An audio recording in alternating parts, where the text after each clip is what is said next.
Shalom, Bapak Ibu kasih Tuhan. Di Tuhan kita tetap bersyukur dan bersuka cita. Kalau tadi saya mendengar kembali ada seorang guru yang kembali positif. Ternyata corona memang kelihatannya ada dan tidak ada, nyata dan tidak. Tetapi satu hal, bila kita tetap waspada dan setiap kehidupan kita tetap 3D.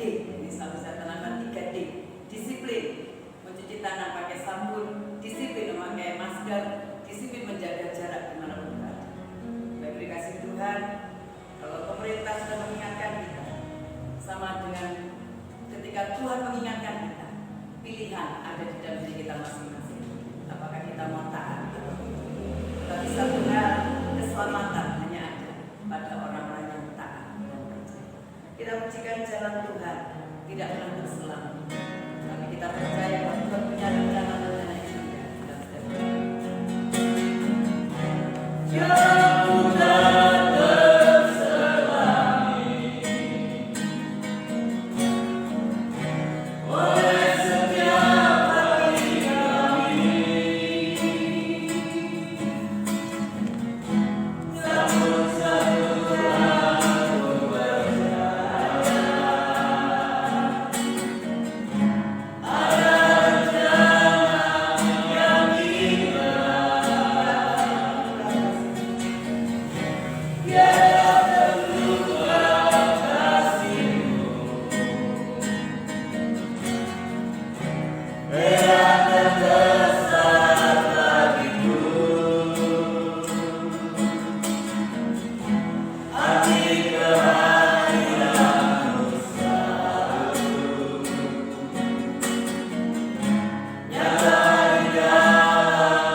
kita, Tuhan Yesus Kristus.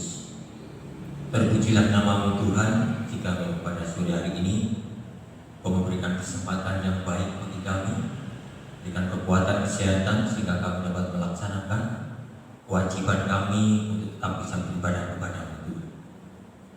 Bapa, biarlah dari setiap puji-pujian yang sudah kami persembahkan di hadapan-Mu menjadikan satu persembahan yang agung, yang berkenan dan layak di hadapan-Mu Tuhan. Tuhan Yesus, sebentar kami akan mendengarkan sabda daripada firman-Mu.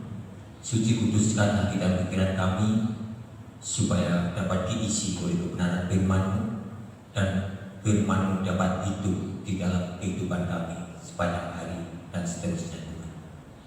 Tuhan, kami serahkan hamba-Mu yang akan menyampaikan kebenaran firman-Mu. Mohon suci kuduskan dan mulut hamba-Mu, hati dan pikirannya, supaya kuasa Roh Kudus sendiri akan berbicara untuk sidang jemaat.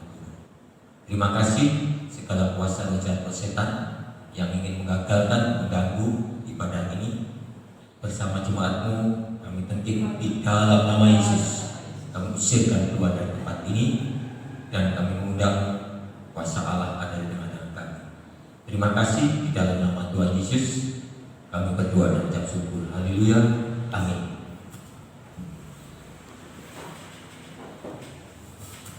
Shalom. Puji Tuhan. Sore hari ini firman Tuhan tetap temanya yaitu menjadi terkesan.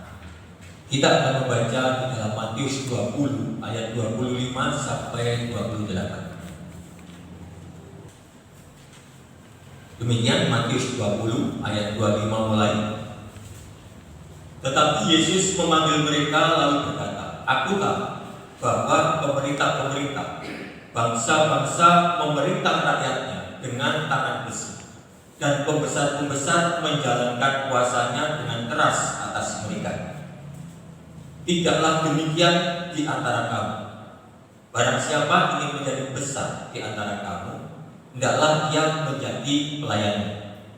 Dan barang siapa ingin menjadi terkemuka di antara kamu, hendaklah ia menjadi hamba.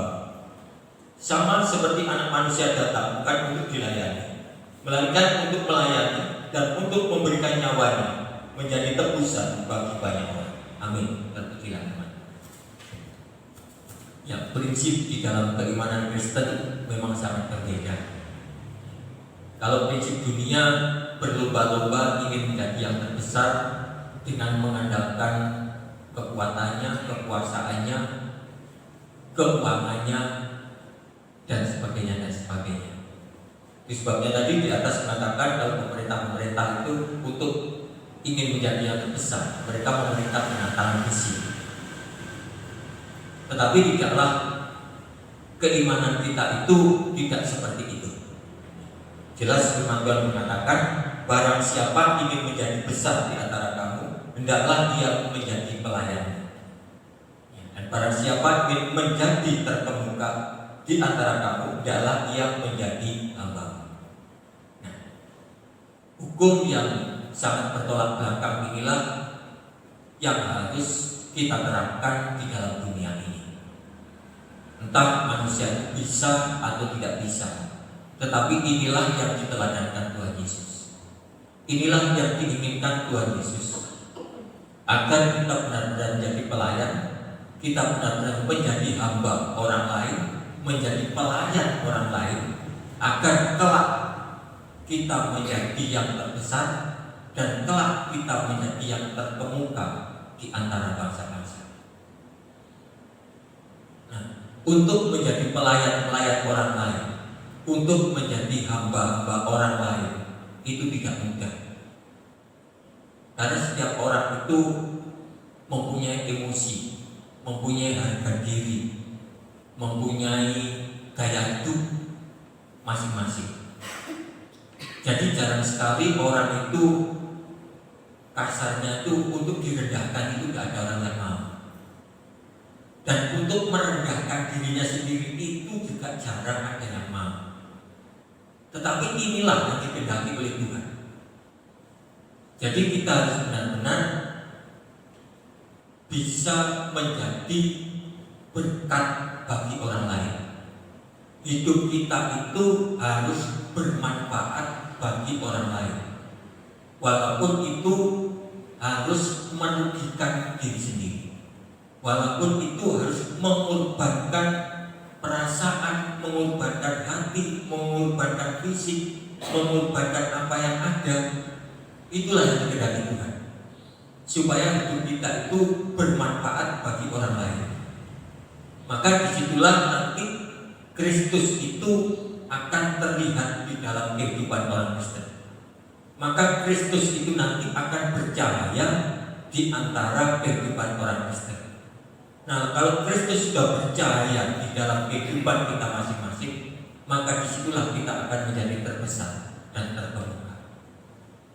Tuhan Yesus memberikan teladan di dalam ayat 28. Seperti anak manusia datang bukan untuk dilayani, walaupun Tuhan dia datang bukan dilayani, melainkan untuk melayani. Satu, dan memberikan nyawanya menjadi tebusan bagi banyak orang. Dua hal inilah seperti yang saya ungkapkan tadi. Bagaimana kita harus menjadi orang yang berguna bagi orang lain, bermanfaat bagi orang lain, walaupun harus mengorbankan apa yang ada di dalam hidup kita. Kalau Kristus sudah menurunkan martabatnya sebagai Allah, mau melayani orang lain. Satu. Kedua, Kristus sudah berani mengorbankan nyawanya untuk menyelamatkan orang lain. Begitu juga kita. Kita harus bisa menjadi orang yang memiliki hati yang penuh dengan cinta kasih, yang dapat memandang orang itu lebih berharga, lebih utama dari hidup kita, sehingga kita dapat memberikan apa yang terbaik bagi semua orang. Dan disitulah maka nanti saya katakan Kristus bercahaya di dalam hidup kita dan kita akan menjadi yang terbesar. Nah, inilah firman Kristus yang seringkali tidak mudah untuk dilakukan. Kita akan melihat Roma 5 ayat 7. Ini teladannya Tuhan Yesus. Roma 5 ayat 7 sampai 8. Sebab tidak mudah orang mau mati untuk orang benar, tetapi mungkin untuk orang yang baik ada orang yang berani mati. Akan tetapi Allah menunjukkan kasih-Nya kepada kita oleh karena Kristus telah mati untuk kita ketika kita masih berdosa. Ini teladan yang diberikan oleh Tuhan Yesus yang sama tadi, untuk melakukan, mau menjadi manfaat, menjadi berkat bagi orang lain. Itu memang harus betul-betul berani dan mau berkorban. Firman Tuhan mengatakan kalau orang mau mati bagi orang yang baik itu banyak, tapi kalau orang berani mati untuk orang berdosa itu tidak ada, hanya Tuhan Yesus. Nah, teladan inilah yang harus kita tanamkan di dalam hidup kita. Bagaimana sih kita ini bermanfaat di lingkungan? Mungkin pertama-tama di dalam keluarga. Yang sebagai istri, bagaimana menempatkan istri, yang sebagai suami, bagaimana menempatkan suami, yang sebagai anak, bagaimana menempatkan diri sebagai anak, sehingga hidupnya itu betul-betul bermanfaat bagi orang di sekitarnya. Dan ini tidak mudah. Itu tadi Tuhan Yesus saja untuk melaksanakan tugasnya menyelamatkan orang itu harus memberikan nyawanya. Nah, kalau kita mungkin saya sebagai seorang bapak, bagaimana saya harus menyenangkan istri? Walaupun seringkali ucapannya istri, keputusannya istri, tingkah lakunya istri nggak menyenangkan. Apakah terus saya nggak usah nonton nggak menyenangkan? Mungkin kan nggak bisa seperti itu. Kita harus tetap mengacu pada Tuhan. Tuhan berkorban untuk orang salah, untuk orang berdosa. Nah, mungkin saya sebagai seorang suami yang melihat gaya istri saya walaupun nggak cocok, ya sudah harus mau menyenangkan, menghargai supaya menjadi senang, menjadi baik, sehingga rumah tangga itu tumbuh. Ya memang bapak dengan ibu itu kan gayanya beda, ngomongnya juga beda, keinginannya juga beda. Jadi saya harus mengambil cara. Kalau ini saya ada istri ngomong yang sekiranya nggak cocok, ya sudah saya diem, nggak tak lanjutnya, selesai. Dia tak rewangi nanti debat pusing, nggak malah selesai, malah rame. Ya sudah saya diem, itu aja, diem gitu aja. Nanti ya selesai sendiri, tidak masalah. Toh nggak ada hasilnya apa-apa. Itu kan kadang-kadang hanya perkara bercanda aja, kadang-kadang bisa selisih paham. Hanya karena sesuatu yang tidak membawa manfaat yang besar saja seringkali menjadi perkara. Nah, tetapi kalau kita ingat bagaimana Tuhan Yesus itu berani mengalah terhadap orang berdosa, tujuannya untuk menjadi baik, maka kita tidak akan menjadi orang yang semena-mena. Apapun keadaannya, kita harus berani mengalah, berani mengutamakan orang lain.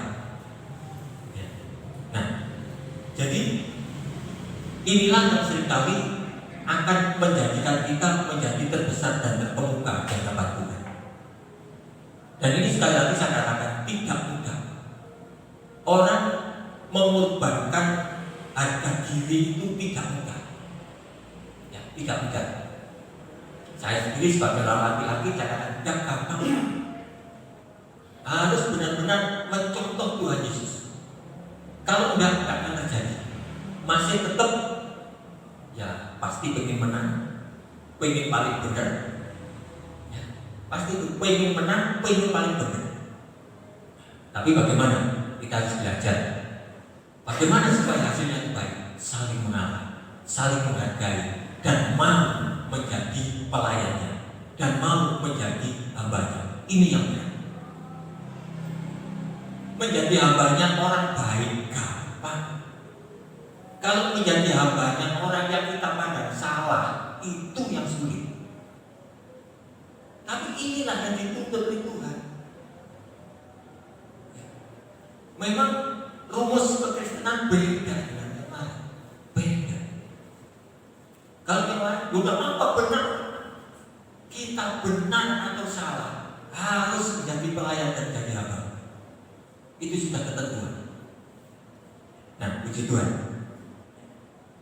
Nah, jadi pengorbanan Kristus itu menunjukkan teladan bagi kita, supaya kita yang hanya manusia saja mencontoh Kristus yang sebagai Allah saja, mau menjadi hamba bagi orang yang salah, mau menjadi pelayan bagi orang yang berdosa. Apalagi kita manusia. Masa manusia aja ingin seperti Kristus, jadi Tuhan. Nah, kalau kita berpikir seperti itu, maka kita nanti akan bisa belajar melangkah melaksanakan firman Tuhan. Ya, kita melihat di dalam Filipi 2 ayat 3 sampai 5. Filipi pasal 2 ayat 3 sampai 5. Dengan tidak mencari kepentingan sendiri atau puji-pujian yang sia-sia, sebaliknya hendaklah dengan rendah hati yang seorang menganggap yang lain lebih utama daripada dirinya sendiri. Dan janganlah tiap-tiap orang hanya memperhatikan kepentingannya sendiri, tetapi kepentingan orang lain juga. Hendaklah kamu dalam hidup bersama menaruh pikiran dan perasaan yang terdapat juga di dalam Kristus Yesus. Hendaklah kamu bersama menaruh pikiran dan perasaan yang terdapat di dalam Kristus Yesus. Apa yang ada di dalam pikiran Yesus Kristus? Yang ada di dalam pikiran Yesus Kristus yaitu mengangkat orang berdosa menjadi benar, dan Kristus rela berkorban bagi orang yang salah, bagi orang berdosa. Itu sudah diteladankan. Nah, disitulah maka kita sebagai orang, kita harus menjadi orang yang memiliki kerendahan hati. Nah, di dalam kerendahan hati disitulah maka kita bisa mengutamakan orang lain. Tanpa ada kerendahan hati, maka mengutamakan orang lain itu tidak akan bisa bekerja, tidak akan bisa berjalan. Sebab mengutamakan orang lain itu sekali lagi saya katakan harus banyak berkorban, baru bisa mengutamakan orang lain.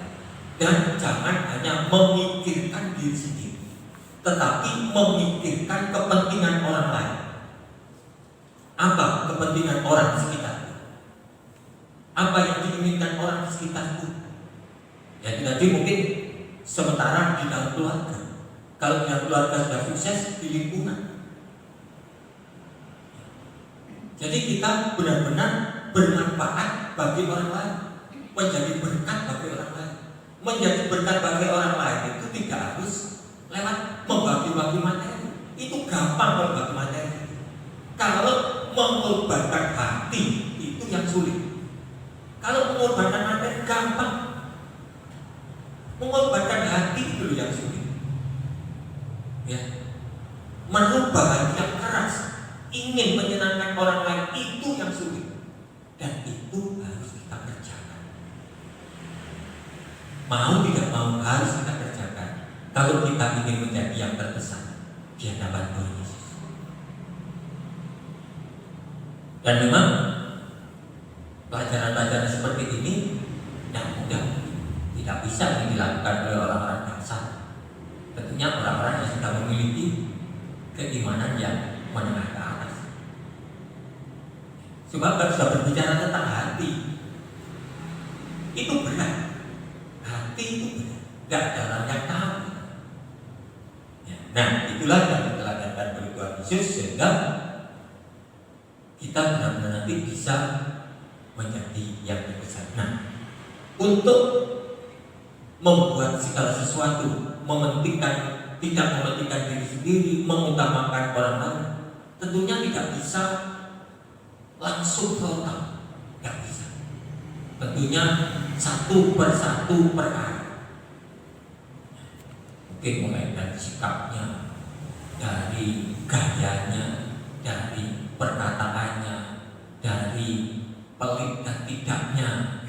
Kan ada suami yang pelit, sama istrinya sendiri loh, pelit ada. Istri juga gitu, mau pelit sama suaminya juga ada, semua dinapas diminta, ada. Nah, coba kita baca. Saya ingin belajar mulai dari perkataan. Sebab di dalam rumah tangga itu yang paling banyak itu perkataan. Amsal 15. Amsal 15 ayat 23. Amsal 15 ayat 23, demikian firman Tuhan. Seseorang bersukacita karena jawaban yang diberikannya, dan alangkah baiknya perkataan yang tepat pada waktunya. Nah, perkataan yang tepat, perkataan yang benar, perkataan yang bisa mengutamakan orang lain, itu membuat suasana bersukacita. Nah, membuat suasana bersukacita, membuat lingkungan orang lain, suami, istri, anak bersukacita, itu sudah menjadi pelayan, sudah melayani orang lain, sudah mengutamakan orang lain. Nah, bagaimana kita caranya untuk bisa memiliki perkataan-perkataan yang baik, yang tepat pada waktunya? Tepat pada waktunya itu tidak harus kapan berbicara, bukan menuju hanya itu, tetapi tepat pada waktunya itu adalah perkataan yang benar, perkataan yang mau menghargai. Seringkali kita menjawab perkataan orang lain sebelum kita mengerti permasalahannya, kita sudah menjawab. Nah, itu yang berbahaya. Seringkali belum tentu orang itu berbicara ke timur sudah dijawab. Nah, alangkah baiknya perkataan itu tepat pada waktunya. Nah, bagaimana supaya perkataan itu tepat pada waktunya? Kembali lagi ke atasnya, harus memiliki kerendahan hati. Walaupun perkataannya itu tidak menyenangkan, kalau itu diinginkan oleh orang di hadapan kita, orang yang dekat dengan kita, atau orang lain, oke, gak apa-apa kita mengalah. Ya namanya saja mengorbankan diri. Jadi segala sesuatu bisa berhasil, bisa berjalan karena harus ada pengorbanan. Tanpa ada pengorbanan gak bisa berjalan, gak bisa berhasil. Jadi sama seperti di dalam Yakub, iman tanpa ada perbuatan mati. Kita menjadi orang yang pintar tentang firman Tuhan, tahu tentang firman, semua sudah tahu. Tapi kalau tidak mau berkorban, mengutamakan orang lain, mementingkan orang lain, menyenangkan orang lain. Bagaimana supaya perkataanku tidak menyinggung? Bagaimana supaya perkataanku tidak membuat orang marah? Bagaimana perkataanku supaya tidak membuat orang itu putus asa? Bagaimana perkataanku supaya tidak membuat orang itu menangis? Itu yang kita cari. Pertama, tetap mau menghargai orang lain. Kerendahan hati. Tanpa ada kerendahan hati yang dikerjakan oleh kuasa Roh Kudus, semuanya tidak akan bisa berjalan. Sebab ini sudah tidak melibatkan fisik, ini melibatkan perasaan, pikiran, dan hati. Sesuatu yang sudah tidak melibatkan fisik itu lebih sulit. Lebih baik disuruh bekerja, selesai, beres. Kalau hati kan sudah mantel mulai sore, terus gak hilang-hilang, ya, gak hilang-hilang mantelnya. Tapi kalau kita ingat Tuhan Yesus mau berkorban untuk orang yang salah, nah mungkin gak lama-lama mantelnya. Saya dulu itu mantel, jelek saya dulu, ya, keras,